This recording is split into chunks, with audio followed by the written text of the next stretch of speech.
I'm holding court, you standing trial. Why ain't I see you around back when My father, he got killed 2011, and that was what is it? Before you senior, that's what, sophomore, right? Or junior. My fault.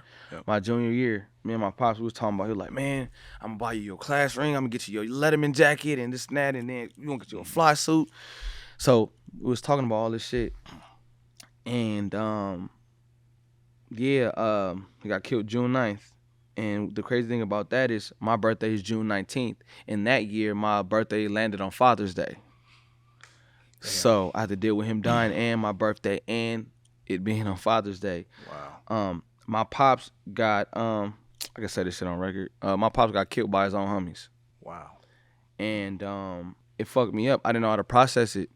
Mm-hmm. Like the thing that, okay, it's like I didn't want to grieve, so I didn't sit down. I'm like, Mom, I'm going to school every day. I want to stay home. Mm-hmm. I want to stay home.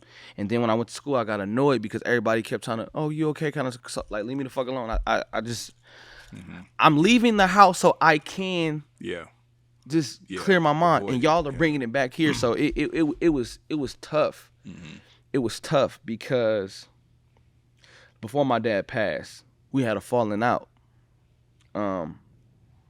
And when he used to come to the house, I was avoiding him. I'd sit in the garage and wait till he leave for work and shit. And the day he died, the day my father died, we was watching Kevin Hart's special. I forgot the name of it, but it was Kevin Hart when it was like a joke when he was like, when his girl said something about the nigga eating ass, and he was like, I only eat your ass on your birthday because I didn't get you nothing. And we was watching, and my dad was sitting there laughing and watching us watch the thing. And right before my father left, he walked in. I heard my mom like, "Nah, don't wake him up." And then he walked in the room. He kissed me on my forehead and was like, "Hey, I love you, but stop talking shit to me." One thing about me is like I'm strong. Like I speak my mind. Yeah. And not on no disrespectful stuff, but it was something in regards to my mom that I didn't like, you know what I'm saying? Mm-hmm. So I was like, you know what I'm saying, Pops, you ain't gonna do, you know what I'm saying, it's the moms, whatever. But it was nothing like, it was just cheating. Right. And I was like, you ain't gonna do that to my mom. My dad was a good dude, but you know, he was a man of the street.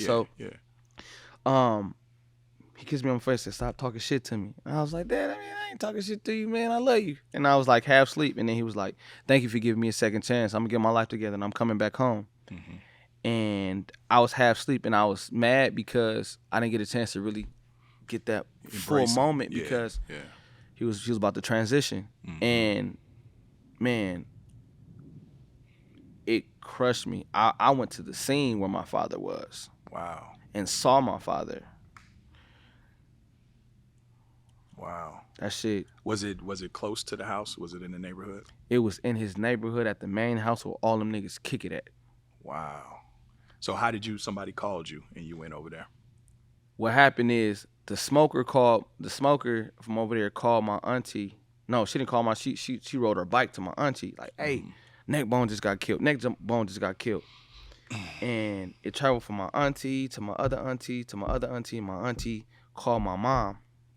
And my mom was half asleep. Like when my dad was at the house, my mom, she couldn't sleep. But right after he left, she was out. Like out. So when my auntie called, like, your husband just got killed. She like, no, he didn't. He just fucking left. My mom didn't realize, like, I think 2 or 3 hours passed.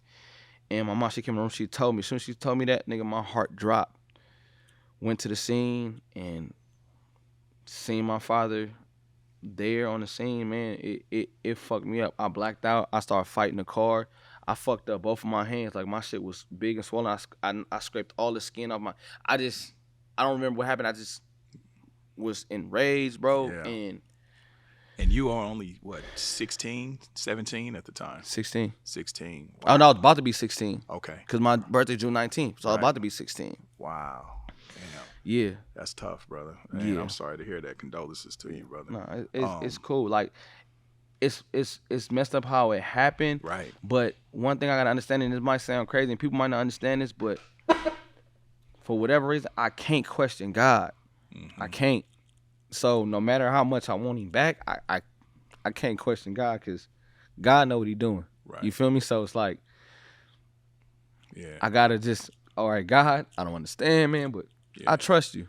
Yeah, that's tough, brother, because I mean, my mother died in 2010, so I know that pain of losing a parent is like nothing else, bro. Like, Yeah. So man, I'm sorry to hear that, brother. Nah, it's cool, man.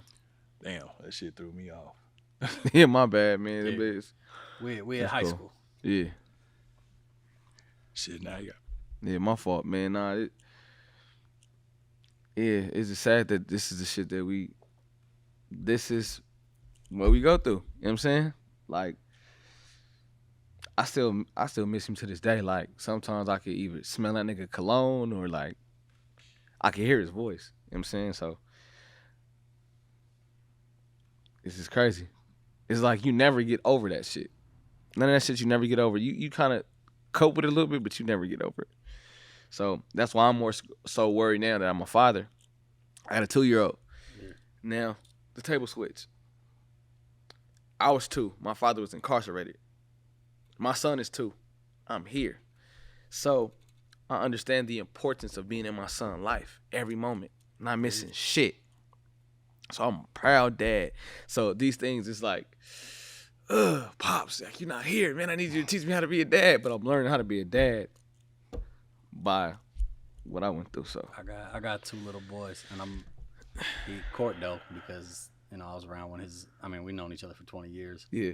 But my mom had me at 15, and we grew up in Sacramento in the hood. And my grandma passed not that long ago. This man was here for me and shit. But I won't get too deep into mine because I'll just be joining y'all on my shit. But I was in the hospital. I nigga called got him. me here crying, bro. Yeah, my bad. I called him like a day or so. I'm sorry. It's hard, man. It's hard losing. It's hard losing a loved one. Most definitely. Raise you. Yeah. To like have him gone all those years and get out 4 years and then get killed out the 4th years of being out, like. Yeah. So going through that, I mean, what was your journey after that? Like, how did you come out of that losing? You know what I'm saying? Losing your dad. I mean, did that put a sense of urgency with, okay, now I got to figure my life out. I have to do something because you're the man of the house at this point. You know what I mean? Yeah and no, because I didn't know what the fuck I was supposed to do. I just knew I had to graduate to make my mama proud. I gotta graduate. Right after my father passed, a little bit after, we became temporarily homeless.